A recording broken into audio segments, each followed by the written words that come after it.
Guess who sings that song? I actually don't know who sings that song. I don't know either. That's 25 or 624 by Chicago. And the reason that we played a Chicago song to start this week's Schmotable is because Chicago blew it this weekend. Absolutely blew it. How could you say they blew it before? I mean, yeah, they did blow it. They blew it. Welcome to the Schmotable, everyone. I'm Shake and Bake here with Rain Man and Divock, and we are here to give you some post-draft grades and talk about the NBA playoffs on tonight's edition of the show. And I just think it's fitting that Friday night the Bulls blew it, if you can really call it blowing it. And then Thursday and really for the rest of the weekend, the Chicago Bears just kind of blew it. So I thought we'd start with the Chicago song. The Bulls didn't blow it. The Bulls didn't blow it because that would imply the Bulls never had it.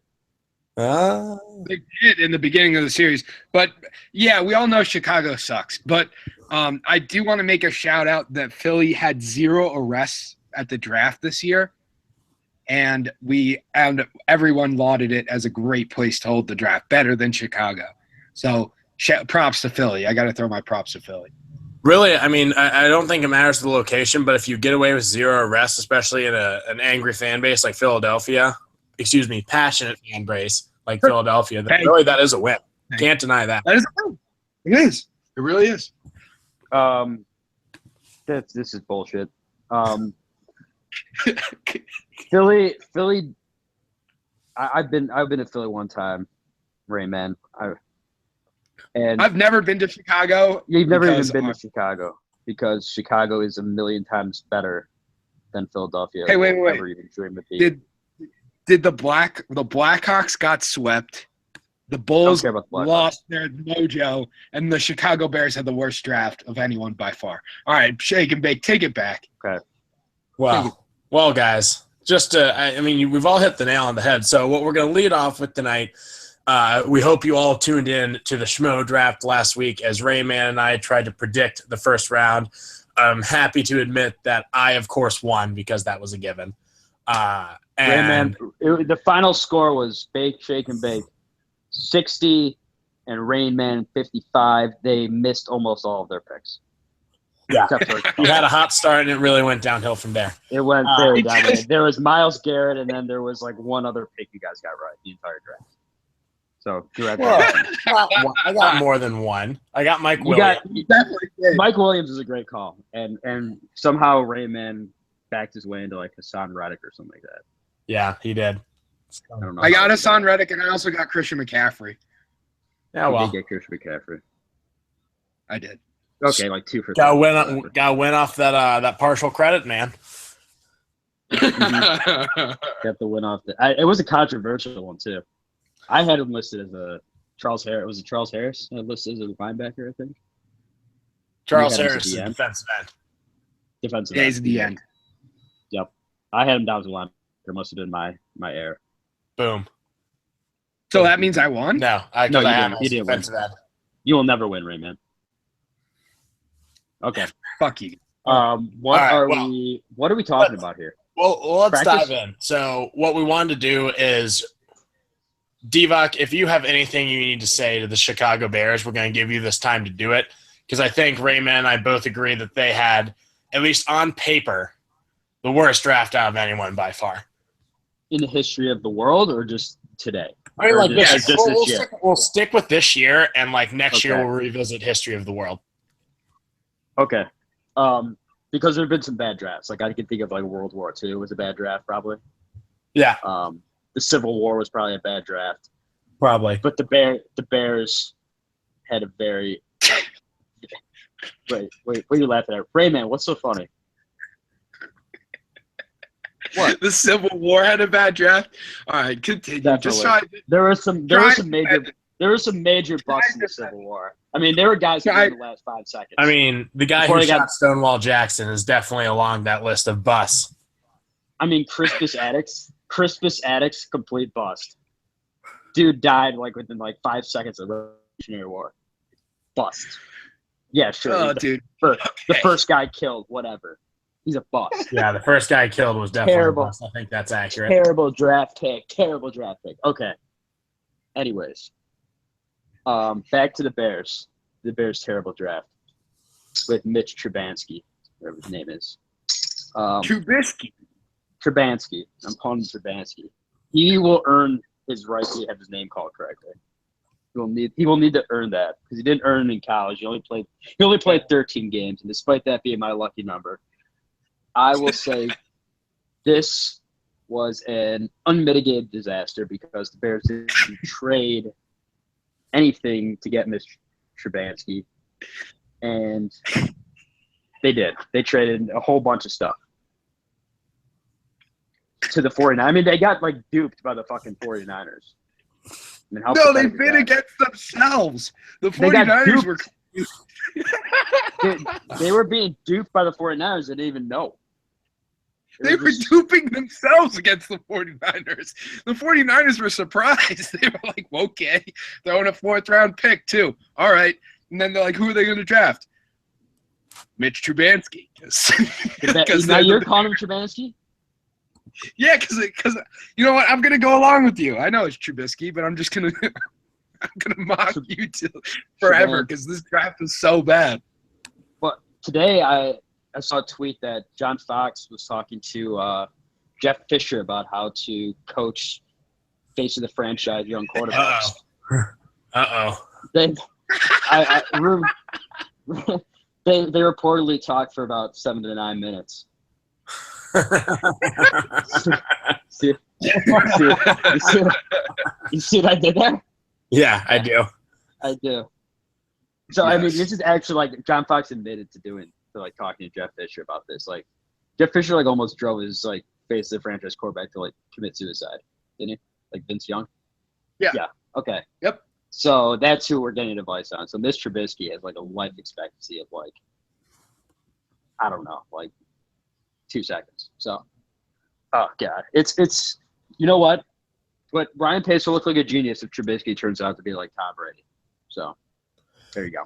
He will. He will, obviously. But I'm more worried about pretty much the rest of the draft. So the Bears traded, there's 3 picks, and they only had 5 for the entire draft. So you have Mitchell, if you will. Mitchell. In the second round, you take a flyer on Adam Shaheen. And obviously this dude's huge and athletic and tore up D2 Ashland football, and that's all well and good. But, you know, we won't know much about it until we watch him actually get hit by someone his size. And that's coming very quickly. They got, you know, a surefire Hall of Famer in Eddie Jackson, but that's neither here nor there. Eddie Jackson. Okay. Whatever. Eddie Jackson's actually a good pick. I think he's going to be a good pick for the Bears and be a good safety because he's healthy again. And I've watched Eddie Jackson do things. Wow, that was fun. I've watched him do things that the Bears actually need, which is ball hawking and making calls from the backfield, which is important for the Bears' defensive development, which is going slowly. And after that, they picked 2 guys no one's ever heard of. And quiz: what current NFL player also came from Kutztown? The only other one. Kutztown couldn't even fucking begin to care. Who? Cooktown? Kutztown. It's a bumblefuck university in Pennsylvania. Kutztown? Kutztown. That's where your 5th-round pick, Jordan Morgan, came from. Jordan Morgan? Isn't he a linebacker? He's a guard, so you're wrong. Wait, wasn't there a Jordan Morgan who was a linebacker? There was a Jordan Morgan who was a center for Michigan. That's what I'm thinking of. Jordan Morgan was a center for Michigan. We picked a center from Michigan. Okay, no, it's a guard from Kutztown. All right, who else went to Kutztown, Green Man? John Kuhn. Wow, see, I didn't care. It's amazing how that happened. He would go to Kutztown. No, sorry. John Kuhn went to Shippensburg. Jari Evans went to Bloomsburg. So, like, basically there are 3 NFL players who came from bumblefuck Pennsylvania University. Rain Man, who went to You have successfully wasted 3 minutes of this podcast. And I am not okay with it. We are on a schedule here, young man. We are tight budget cuts. Budget cuts. ESPN. Rain Man, you'll be laid off like Ed Werder. But we'll still ask you to come back on the podcast. We'll get Ed. You know what? Ed's available. We'll get him to replace Rain Man. Have him put on the Cowboys. Boom. Done. If you're listening, Ed, love you, Ed. Love you, Ed. Worders with friends. Worders with friends. Worst friends.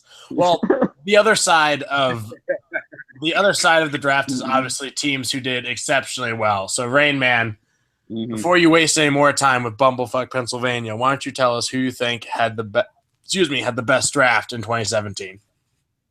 I mean, I'm really surprised to say it. The Browns. Gross. I think the Browns. I don't know how they did it, but Garrett, Peppers, Njoku, all solid first-round picks. Larry Ogunjobi and Caleb Brantley. Obviously, Brantley has the domestic violence issue, and I don't know if he'll be on the team.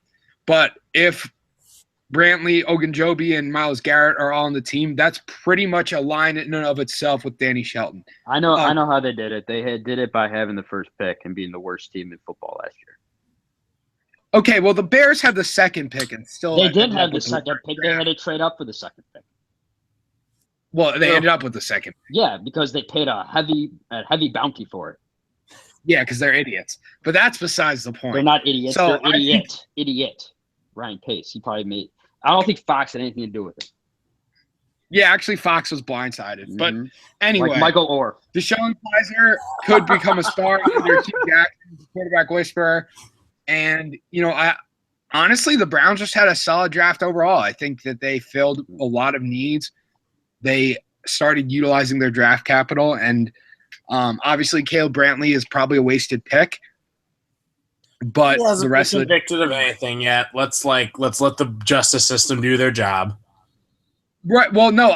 What I'm saying is, if it shows up in any way unkosher, Browns are cutting it. Well, I saw an actually pretty interesting article about Caleb Brantley. As a sidebar, there are allegations of domestic abuse with Caleb Brantley, and the Browns have already said that they might cut him before they even sign him, which. Exactly. And there was an NFL article that came out and said today, that I read this morning, that came out and said that the Browns are doing Brantley a disservice because innocent or guilt, if he comes out to be innocent, and the Browns like, oh, see, like we weren't going to cut you all along, and it's just all bullshit. You're already basically extradited from the team. And if they cut him, then he's just always known as the guy who got cut before he ever got to play and probably doesn't even get a second chance if he ever gets a second chance, period. And, and I don't disagree with that, actually, because if this all just turns out to be bullshit, which unfortunately we live in a time where a lot of this he said, she said, and a lot of these allegations are very 50-50. People chasing money and or some of these guys just doing really messed up things and getting away with it. It's hard to tell from the outside. Right. Gary and Conley, I don't know. I don't know what any of these guys do, but did or did not do. But Gary and Conley said he has two outside, people he didn't know that witnessed his incident. Apparently there's video evidence of Gary and Conley's accuser. And Gary and Conley, the 24th pick in the draft, was accused of rape on the Monday before the draft. And apparently there's video evidence of the accuser's story being bullshit. So we'll see how that turns out. Not a great look either way. Not the thing you want on draft week. No, absolutely not. And, it's so hard because there are a lot of athletes who, get away with a ton because they are athletes and they are valuable. Believe me, if this guy wasn't a first-round pick, if Caleb Brantley wasn't a first-round grade, no one would have wasted a draft pick on him. Yeah. And we'll talk about another one of those in a little bit, but who's your best draft class, Jacob? Mine, actually, when I just look at it based on need and talent and what's on paper, I have to go, since you fucked me by picking the Browns, I'm going to say fuck you and pick the Cowboys. And fuck you. I legitimately think, like, when I look at this draft and look at what the Dallas Cowboys needed, value, and just, filling positions of need, I think that the Cowboys might have had the best draft. I mean, you get Taco Charlton in the first, which fills a need as a run stopper and a pass rusher along the defensive line, and you actually have a guy with some real upside all of a sudden. I love the picks of Awuzie and Jordan Lewis in the rounds after, even though Jordan Lewis has his own potential issues to deal with in the court of law. Ryan Switzer is just the most Cowboy wide receiver ever as, a 5'10" white slot receiver. Marquez White is a talented quarterback from Florida State. Joey Ivy was a good pass rushing defensive tackle from Florida. Noah Brown is a potential upside wide receiver pick. I think that they did a great job of filling need with talented, can play now players. Yeah, I mean, Jordan Lewis is one of those players. There were a lot of those players in this draft. This is a great draft. I mean, teams can It was really a great build draft, out but this draft. There were a lot of players that would have had first round grades that dropped because of allegations or things that they actually did do. True. That should have dropped them shouldn't made them undraftable. But it's that privilege of being a very talented player in a top team. They let you get away with too much. It's ridiculous. But I think Jordan Lewis, will have his day in court. Obviously, I don't know if he did or did not do it, but it's a risk that Jerry Jones has proven he's willing to take because he's a sketchball. Because he's a billionaire and does what he wants and don't give no shits. Basically. Divock, do you have a winner, or are you just, do we need to pick you up out of your puddle and move on to the next subject?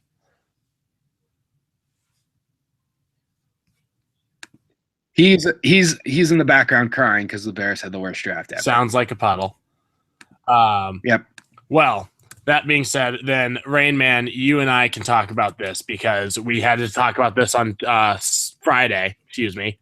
Yep. And simply because it has to be addressed is, of course, my Cincinnati Bengals, being the ballsy young men that they are, decided to draft Oklahoma running back Joe Mixon in the second round, even though there is video evidence of Joe Mixon punching a young lady in the face, breaking four bones in her body and potentially, or in her face, and concussing her. And that doesn't fly well in the NFL. Well, that's another issue. You know what the saddest thing is? It doesn't fly well on social media. Let's put it that way. It does not. I mean, if only Goodell saw it, it'd be fine though. So the saddest thing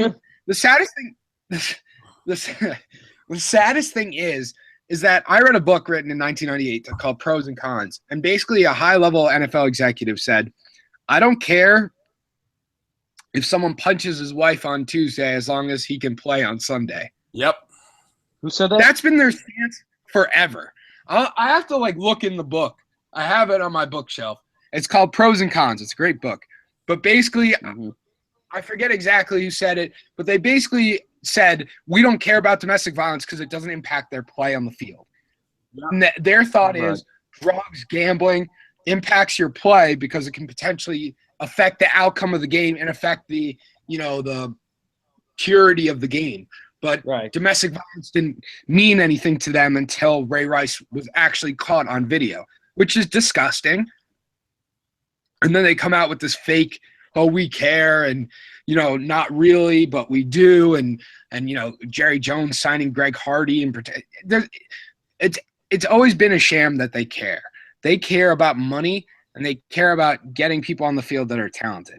And Joe Mixon is a very talented running back. From a football perspective, he's extremely talented, but he didn't face any punishment for his crime, and it is a crime. With community service and whatever, he committed a crime. And he got away with it. And basically his punishment was going from the first round to the second round. Mm-hmm. And that's not a valid, and people bring up Michael Vick. Michael Vick is, and I don't care that he played for the Eagles. It's different because he actually served his time. And he came back and he was repentant. And he went around talking about against the abuse of animals. And he did the right things. But well, the good news is, Rain Man, is that Joe Mixon will be able to be rehabilitated by the upstanding staff of the Cincinnati Bengals. Hey, who handle their violent players so well. Hey, we kick the ones who are actually violent off and just deal with the ones who yell and scream on the field and spit on cops. It's fine. Pac-Man Jones threw up bills in a strip club and then punched people for picking it up. Well, it was his money. Pac-Man Jones looked into trash for Terrell Pryor. I thought that was the funniest thing he's ever done. Which was fantastic. That's actually one of my favorite moments of all time. He just goes, he looks in the trash. Oh my God, Terrell Pryor. All right. Well, I mean, Vontaze Burfict literally okay. Vontaze Burfict has actually never done anything wrong off the field. No, but if you look at the sideline at any given moment, you can see him sharpening like a shank. Just he's over there, just sharpening, and he's just ready to go out on the field and just get as much lift done. That's just what.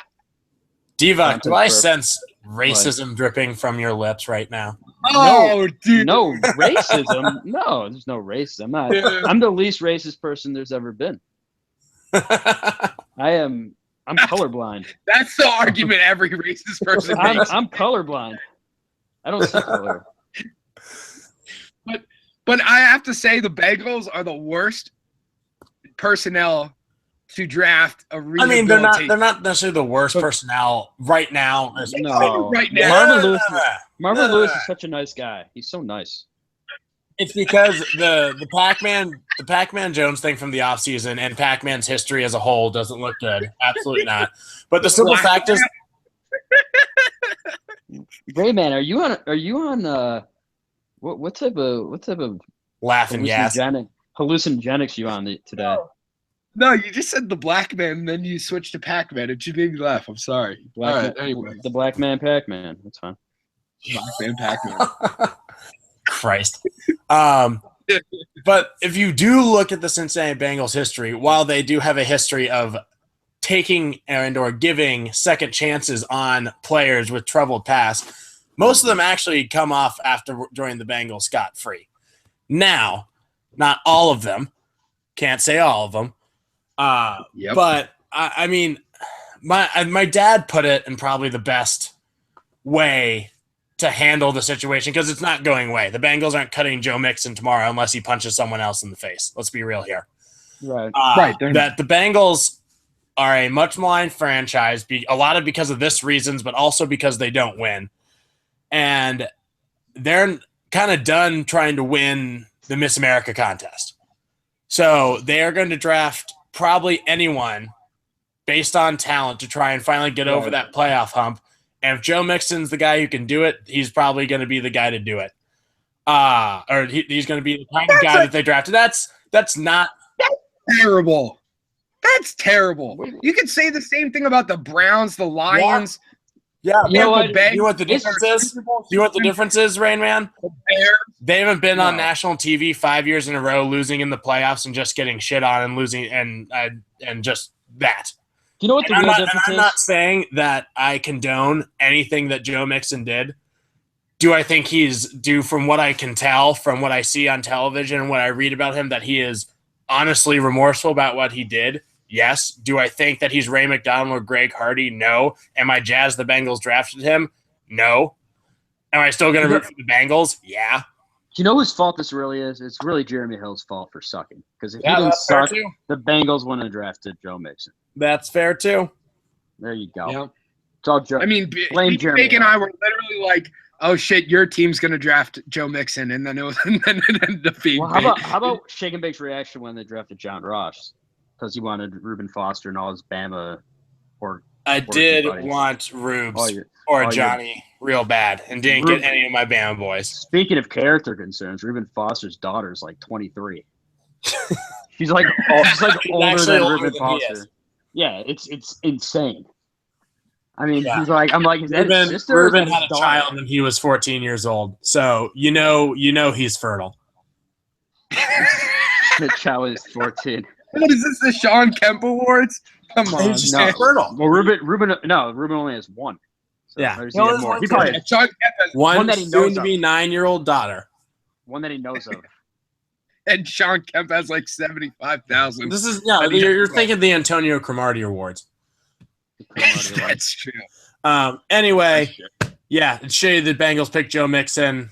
Mm-hmm. It's going to be a thing. I'll probably be happy when he scores a touchdown and the Bengals win. That's probably what this is going to come down to. It's shitty. You'll draft him on your fantasy team too, for sure. Well, that's all.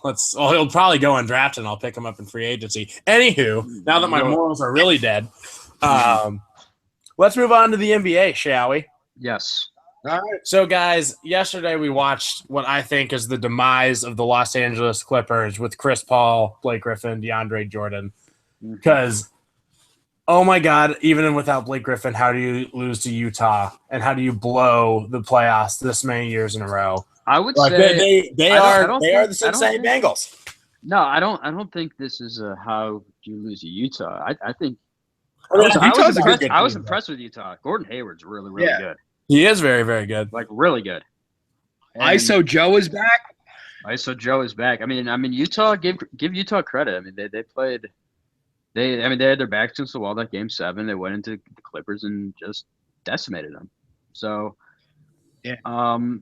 And the thing is does Blake Griffin? I mean, he's an all-star caliber player. The Clippers know how to play without Blake Griffin. They've played without Blake Griffin so much that losing him does not have the same impact as losing another all-star player would to another team.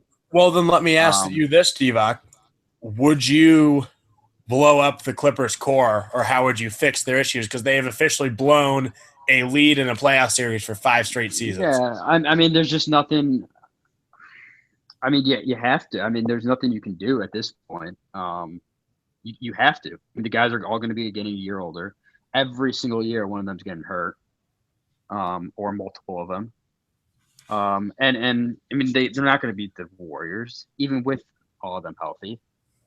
I mean, you got to. I would say you got to start rebuilding for. You got to. Whatever value your big 3 have left, you got to. Who's a free agent? Which one? Are all Chris Paul, Blake Griffin, JJ Redick, and Chris Paul. Blake Griffin, JJ Redick, and Chris Paul. See, I would trade DeAndre Jordan in a heartbeat because I don't believe in a player who is such a detriment in one facet of the game that I personally wouldn't let DeAndre Jordan onto the basketball court until he at least tries to shoot underhand from the free throw line. I'm serious. I think it's ridiculous. Why aren't you trying something else when you cannot shoot free throws? Him, Andre Drummond, Andre Roberson, whatever. Roberson was the worst. Roberson, I don't get why you wouldn't try something else if that isn't working. I wouldn't even let him onto the basketball court. I'd say you could not play. And if he refused, I'd trade him because he's not that valuable. Just isn't. But let's put it this way. I think that Chris Paul is due for a 5-year, $200 million contract just based on no. Like that's what I'm saying. Paul again? How old is Chris Paul again? Chris Paul probably like the answer is 32 years old. 32 years old. Yeah. So you're going to put him $200 million over 5 years for a guy who's never been able to lift his team out of the second round? $200 million for 5 years? Listen, that's what the new contract structure is. And based on him being on the team for as long as he has and reaching certain, reaching certain levels of play. You mean like the year that they blew it against the Rockets, or this year when they blew it against the Jazz, or last year when they blew it against the whoever? But no, what I'm saying is getting all NBA, getting all-star, having all of that makes you in a certain contract class. He is a supermax player, which means that if those Clippers are going to re-sign him, I'm not saying they are, you're mega max. Is that worth it? No, I don't think so. The Clippers need to blow it up. I mean, you got to start rebuilding. That's tough because Chris Paul is still an elite point guard, but he is 5 years, $200 million to make $37 is tough. He's the best two-way point guard in the league, and his game will extend late into his career.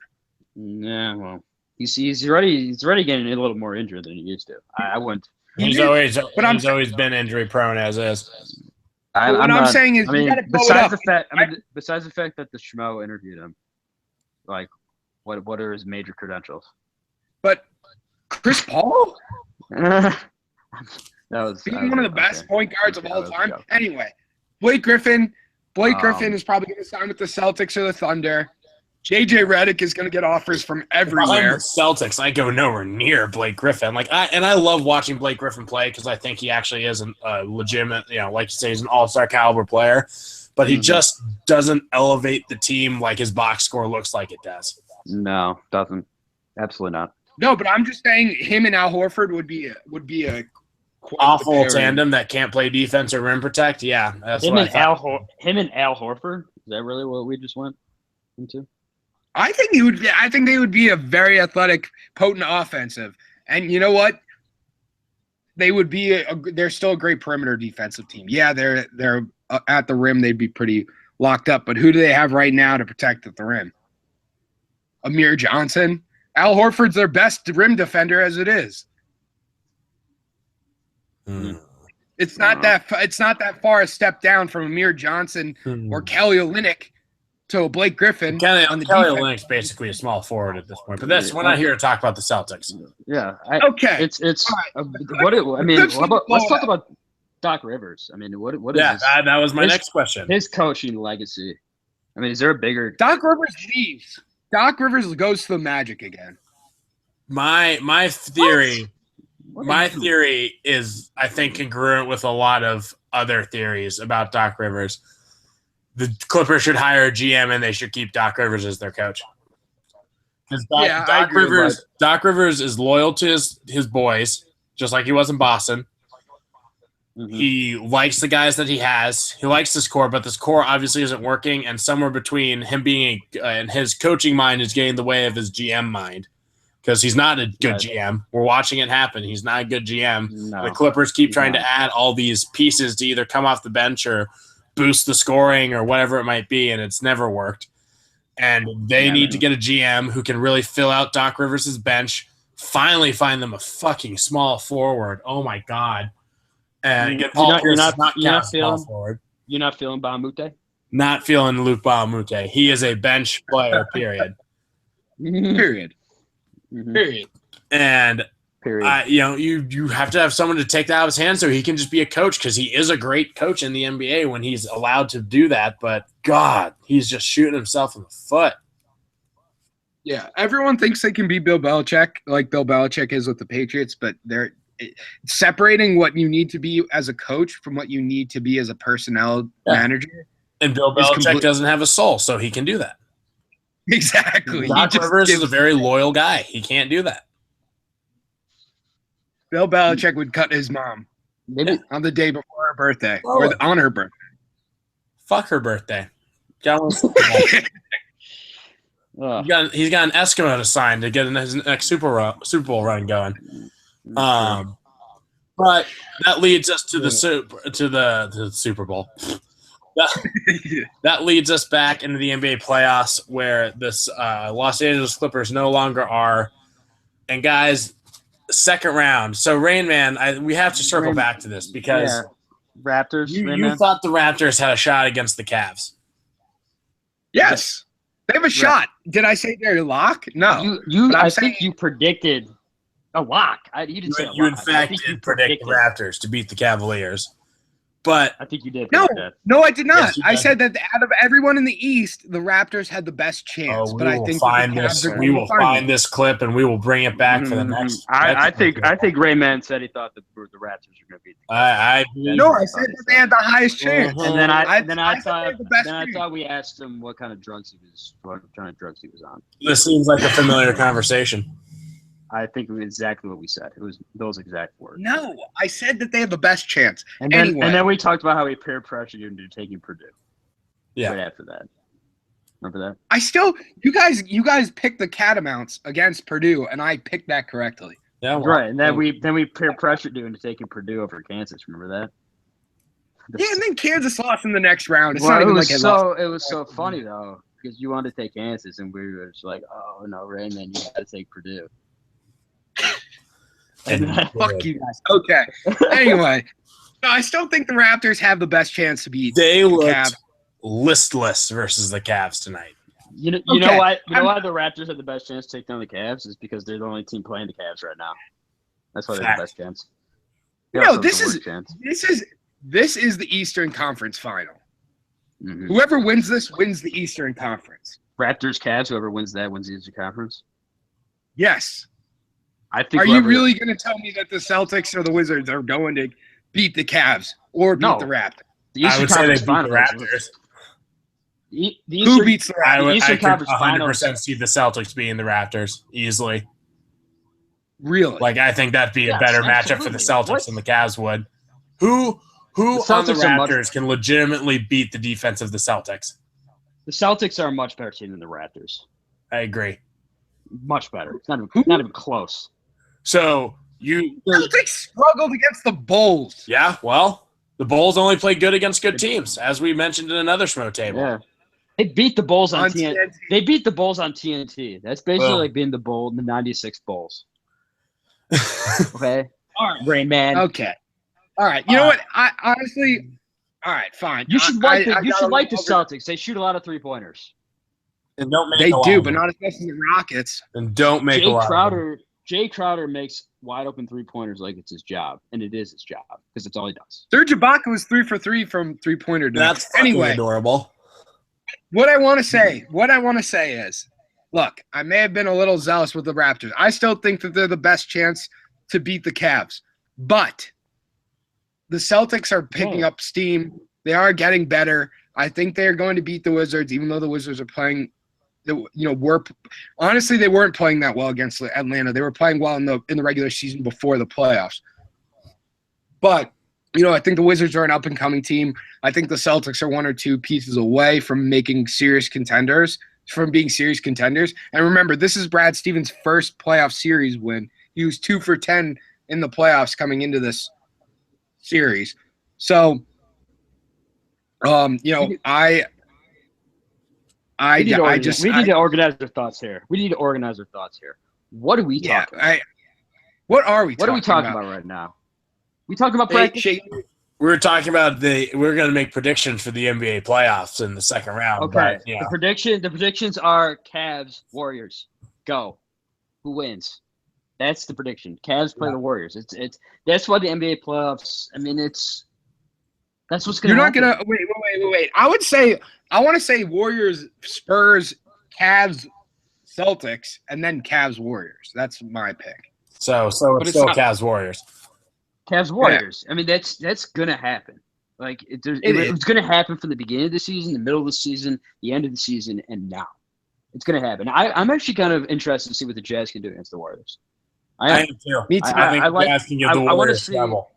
Yeah, they're not going to win, obviously. No. But it's coming from the guy that said the Clips lost to the Jazz like they were an afterthought. The Jazz are a good team. Yeah, but they don't have Chris Paul, Blake Griffin, and DeAndre Jordan, who you think that should get a $200 million extension. I don't think that. I'm saying the Jazz also haven't blown a playoff lead 5 straight seasons in a row. But what I'm saying is, based on if the Clippers renegotiated with Chris Paul, that is the contract he would get, the $5 $200 million contract. I just dislike that, but that's probably more the NFL in me than the NBA in me, so that's fair. It's just the way the contracts go. But that's only if he re-signs with the Clippers. If he signs with another team, it's probably going to be like 4 years, $175 million or something. Hey, you can go to the Lakers. They need a point guard. They do. The Lakers want Chris Paul. I mean, they should have had Chris Paul 5 years ago. Yeah. Boom. Match made in heaven. Yep. Shake and bake. Who's your final prediction? I mean, my final prediction is the Warriors are going to win it, and I don't think that there's a force on this earth that can stop the Warriors from winning it. That includes LeBron. Not even LeBron James. Not even LeBron James, and he's the best player in the world with the softest little boy pussy out there. So, LeBron, it makes me. How about Dante? How about Dante Jones getting ejected today in 18 seconds? What a guy! Way to make a scene. It makes me really sad to see Kevin Durant do in the Warriors uniform. Well, it was probably inevitable. It hurt, I don't know if you knew this, Raymond, but Kevin Durant's really good at basketball. Yeah, I know that. I know it hurts your fake Thunder fandom. I know. Shut up. It hurts in here. I know, Rain Man. Screw you. I'm about as fake a Thunder fan as you are a Chicago fan. Oh my. That's God. That's just. that's a good mark to end on because that's a whole Schmo series. That's a Schmo series. That's we really shit all over the NBA. Like we didn't even really develop coherent thoughts. No. during this entire NBA segment. Well, like I feel like doing the NBA. So I feel like doing the Billy Madison. We are all dumber for having listened to you guys, to all of us, me too, included. But I did mean what I said about DeAndre Jordan. I would trade DeAndre Jordan in a blink of an eye. I would trade him for anything. I can't stand watching him play. Every time I look at his face, it pisses me off that he doesn't shoot his free throws underhanded. Or at least try to do it. What you just said is one of the most insanely idiotic things I have ever heard. In your rambling, incoherent response, were you even close to anything that could be considered a rational thought? Everyone in this room is now dumber for having listened to it. You awarded no points, and may God have mercy on your soul.